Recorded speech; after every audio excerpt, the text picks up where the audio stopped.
And thank you for joining us. Please. Good evening, Chair. Alexander Marks with the Nevada State Education Association, the voice of Nevada educators for over 120 years. NSEA is in opposition to Senate Bill 431, particularly to the expansion of the State Rainy Day Fund and use of funds for public-private partnerships.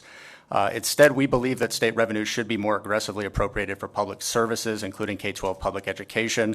This bill would lift the cap on the State Rainy Day Fund from 20 to 30% for total state general revenue appropriations, which will have the impact of withholding hundreds of millions of dollars from vital public services. Between the expanded Rainy Day Fund and the Education Stabilization Account, nearly $2.5 billion will sit in accounts while our students and educators suffer.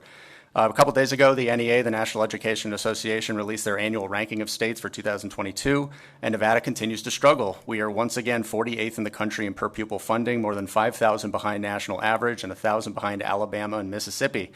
We've heard a lot about historical funding this session. However, the Commission on School Funding has already testified that most of the additional proposed funding will go towards increasing costs. Legislators around the country are increasing school funding to keep up with inflation, meaning without significant additional resources beyond the $2,000 per pupil increase proposed by the governor, Nevada will do little than just run in place. It is a rainy day in Nevada. That is why we believe it's irresponsible to continue to underfund education with $2.5 billion slated for reserves.